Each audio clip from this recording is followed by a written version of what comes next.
Assalamualaikum warahmatullahi wabarakatuh. Shalom teman-teman dari salam sejahtera kita semua. Baik, sini kami dari kelompok 2B. Untuk itu kami akan memperkenalkan diri terlebih dahulu. Perkenalkan, nama saya Muslim Adi dari Surawan dengan NIM 033. Perkenalkan, saya Kamil Adi Darmawan dengan NIM akhir 031. Perkenalkan, saya Saidana dengan NIM akhir 038. Perkenalkan, nama saya Muhammad Sobat Sudan dengan NIM akhir 042. Perkenalkan, nama saya Niani Zaktiria dengan NIM akhir 044. Perkenalkan, nama saya Nela Rini dengan NIM akhir 051. Sekian perkenalan singkat dari kami akan lanjutkan ke materi. Selanjutnya ada tinjauan pustaka kinetika kimia. Kinetika kimia dan laju reaksi. Mempelajari laju reaksi dan mekanisme. Laju reaksi adalah perubahan konsentrasi reaktan atau produk persatuan waktu, dipengaruhi konsentrasi, luas, permukaan suhu, dan katalis. Teori tumbukan menjelaskan reaksi terjadi jika partikel bertumbukan dengan orientasi dan energi yang tepat. Selanjutnya ada orde reaksi dan persamaan laju. Hukum laju menyatakan hubungan kuantitatif antara laju reaksi dan konsentrasi reaktan. Untuk orde 1, laju reaksi berbanding lurus dengan konsentrasi reaktan. Selanjutnya ada penguraian hidrogen peroksida. H2O2 adalah oksidator kuat yang tidak stabil dan terurai spontan menjadi H2O dan O2. Reaksi ini eksotermik dan dapat dipercepat oleh pengotor logam atau cahaya. Reaksi stoikiometrinya adalah 2H2O2 menjadi 2H2O plus O2. Untuk metodologi, yang pertama itu ada jenis dan sumber data. Penelitian ini menggunakan pendekatan kuantitatif berbasis studi literatur dan simulasi data. Data yang digunakan adalah data sekunder dari literatur yang mensimulasikan reaksi penguraian H2O2 dengan kinetika orde 1. Variabel yang dianalisis meliputi waktu sebagai variabel bebas dan volume titran sebagai indikator variabel terikat. Untuk yang kedua itu ada deskripsi simulasi eksperimen. Data diasumsikan berasal dari eksperimen laboratorium standar menggunakan titrasi iodometri. Larutan H2O2 encer mengalami penguraian seiring waktu, dengan pengambilan sampel 5 mili setiap 30 detik selama 180 detik. Konsentrasi H2O2 ditentukan melalui titrasi menggunakan N2S2O3 0,1 molar berdasarkan reaksi redoks antara H2O2, iodin, I2, dan tiosulfat hingga titik akhir titrasi. Yang ketiga, ada teknik pengolahan data. Data volume titrasi yang diperoleh selanjutnya dianalisis menggunakan pendekatan matematis untuk mendapatkan data yang siap digunakan dalam pemodelan kinetika reaksi. Selanjutnya ada konversi data ke konsentrasi. Tahap awal pengolahan data dilakukan dengan mengkonversi volume titran natrium tiosulfat atau N2S2O3 yang diperoleh dari titrasi menjadi konsentrasi hidrogen peroksida atau H2O2. Perhitungan konsentrasi didasarkan pada stoikiometri reaksi iodometri dengan perbandingan mol H2O2 terhadap Na2S2O3 sebesar 1:2. Konversi ini bertujuan untuk memperoleh nilai konsentrasi H2O2 pada setiap waktu pengamatan sebagai dasar analisis kinetika dan pemodelan reaksi selanjutnya, yang dihitung menggunakan persamaan berikut. Selanjutnya ada pemodelan fungsi konsentrasi. Pemodelan fungsi konsentrasi dilakukan untuk memperoleh persamaan matematis yang mempresentasikan laju reaksi penguraian H2O2. Penentuan konstanta lanjut reaksi atau K dilakukan menggunakan metode grafik dengan melinearisasikan data konsentrasi menjadi ln C dan memplot hubungan ln C terhadap waktu. Nilai kemiringan garis regresi digunakan untuk menentukan konstanta laju reaksi, dengan K diperoleh sebagai nilai negatif dari slope yang selanjutnya dimasukkan ke dalam persamaan kinetika reaksi orde 1, yaitu ini. Selanjutnya ada analisis laju reaksi. Analisis laju reaksi dalam penelitian ini dilakukan dengan menerapkan konsep turunan melalui dua pendekatan, yaitu metode analitis dan metode numerik. Kedua metode itu digunakan untuk menentukan laju reaksi sebagai fungsi waktu serta membandingkan karakteristik hasil perhitungannya. Selanjutnya ada metode analitis. Metode analitis digunakan untuk menentukan laju reaksi sesaat dengan menurunkan fungsi konsentrasi terhadap waktu. Dengan menggunakan aturan diferensial fungsi eksponensial, diperoleh persamaan laju reaksi yang memberikan nilai perubahan konsentrasi secara presisi pada setiap waktu pengamatan. Dan yang terakhir ada metode numerik. Metode numerik diterapkan untuk menghitung laju reaksi berdasarkan data diskrit menggunakan pendekatan beda hingga laju reaksi ditentukan sebagai perubahan konsentrasi rata-rata dalam selang waktu pengambilan sampel dengan interval delta T sama dengan 30 detik menggunakan persamaan berikut.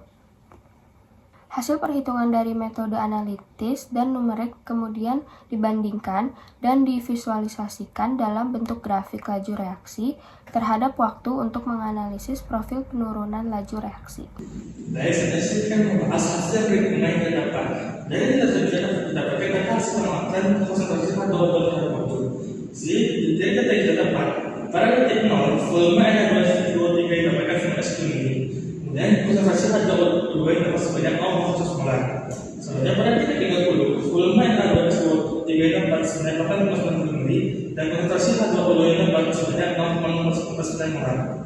Selanjutnya pada detik 60, volume N2 yang dapat sebanyak 7,9 mili dan konsentrasi pada waktu yang dapat sebanyak 0,9 molar. Selanjutnya pada detik 90, volume N2 yang dapat sebanyak 7 mili dan konsentrasi pada waktu yang dapat sebanyak 0,7 molar.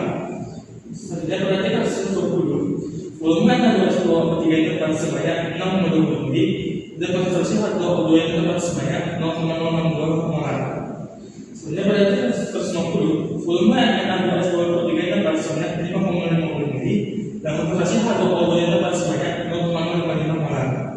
Selanjutnya pada detik 140, volume N2 yang dapat sebanyak 4,9 mili dan konsentrasi pada waktu yang dapat sebanyak 0,09 molar. Dari data yang dapat didapatkan grafik seperti ini. Dan grafik yang adalah grafik penentung dan menurun. Dari setiap pemaparan materi saya, itu materi-materinya akan diserahkan kepada saya. Baik, di sini kita akan lanjut mengenai pemodelan matematika dan penentuan konstanta dari laju. Nah, di sini sudah terdapat tabel transformasi data logaritma natural atau INC. Yang dimana untuk mencari INC itu sendiri, itu kita menggunakan konsentrasi sebelumnya. Dengan yang dimana sebenarnya telah dijelaskan oleh rekan saya untuk detik pertama atau detik 0 itu adalah 0,100 konsentrasinya. Dan begitu juga dengan detik-detik berikutnya hingga detik 180 didapatkan konsentrasi 0,049. Nah, untuk mencari INC-nya tersendiri ini diperlukan bantuannya kalkulator saintifik. Dimana kita memasukkan untuk INC, kita bisa in dari hasil konsentrasi ini sehingga didapatkan min 2,303.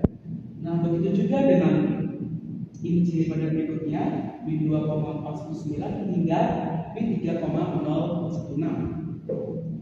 Yang dimana menggunakan rumus INC dari konsentrasi itu sendiri. Dan setelah itu juga terdapat grafiknya, di mana grafik ini berkaitan mengenai hubungan dari INC itu sendiri dan juga waktu pada saat itu. Yang dimana di sini bisa terlihat 0,25 hingga 175 dan untuk INC-nya min 2,3 hingga min 3,0. Yang dimana setelah dihubungkan mengenai grafiknya didapatkanlah grafik sebagai berikut. Jadi berikutnya kita akan beralih ke perhitungan slope atau kemiringan, juga perhitungan konstanta laju reaksi dan juga penentuan fungsinya. Yang dimana diketahui bahwa untuk waktu awal itu adalah 0 dan waktu akhirnya itu 140 detik. Untuk logaritma natural akhirnya itu adalah min 3,016 dan untuk logaritma natural dari konsentrasi awalnya itu adalah min 2,303. Dan di sini kita pertama akan mencari slope atau kemiringannya terlebih dahulu. Untuk slope atau kemiringan rumusnya adalah delta y per delta s, di mana delta y itu adalah INC akhir min INC awal per T akhir min T awal. Dan kita masukkan angka-angkanya untuk bagian ini kita bisa lihat dari sebelumnya atau angka ini kita dapatkan dari tabel sebelumnya.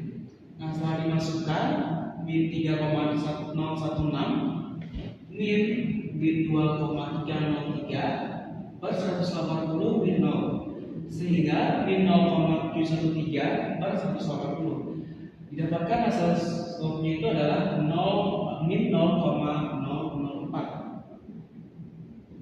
Dan berikutnya kita beralih ke perhitungan dari persental laju reaksinya.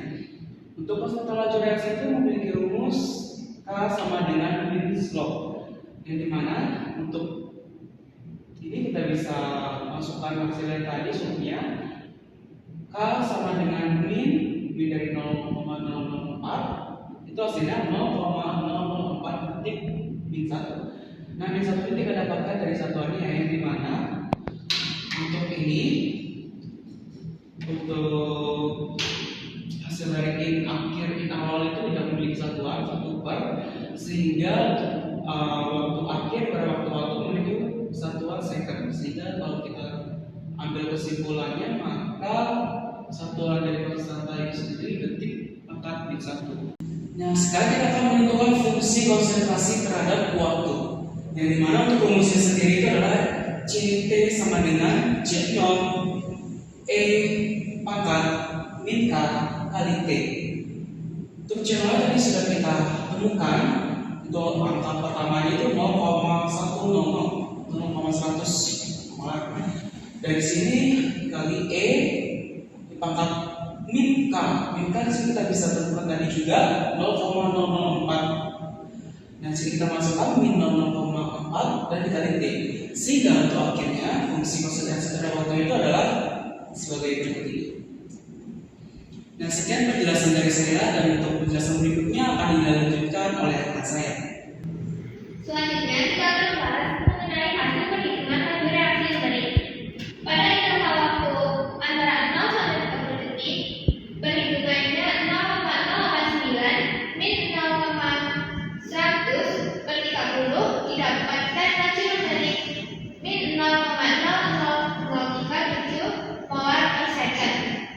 Kemudian antara 30 sampai 60 detik didapatkan perhitungan 0,079 min 0,089 per 30 dan laju detik yang didapatkan min 0,00033. Kemudian pada 60 sampai 90 detik hasil perhitungannya 0,070 min 0,079 per 30 didapatkan min 0,00030 molar per second. Kemudian pada 90 sampai 120 detik perhitungannya 0,0062 min 0,070 per 30 didapatkan min 0,00027 molar per second.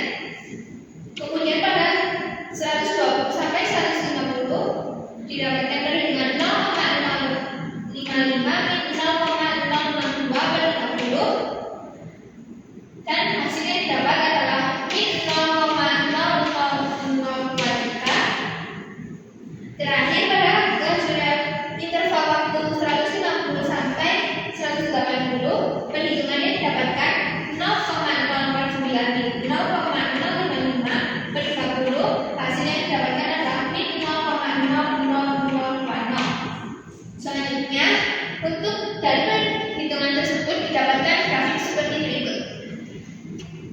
Selanjutnya kita akan masuk ke analisis dan hasil pengamatan atau pembahasan. Yang pertama yaitu data hubungan antara konsentrasi dan laju reaksi. Pada grafik ini konsentrasi H2O2 ditunjukkan grafik melengkung dan tidak dinamis. Artinya apa? Artinya laju reaksi di awal sangat cepat, tapi akan melambat seiring berjalannya waktu. Pada akhir ini laju reaksi turun drastis. Artinya laju reaksi menurut grafik ini eksponensial, tidak linear. Selanjutnya kita masuk ke mengapa laju reaksi itu harus terjadi. Nah, fenomena matematika ini dapat dijelaskan dengan teori dasar, yaitu yang ditemukannya atau kondisi hari. Jika reaksi pemurnian ini dapat terjadi, maka partikel-partikel ini harus saling bertemukan. Pada kondisi awal sebelum reaksi terjadi, jarak antara molekul rapat dan frekuensi tinggi. Akan tapi seiring waktunya berjalan, jarak antara molekul memegang dan frekuensi tipis.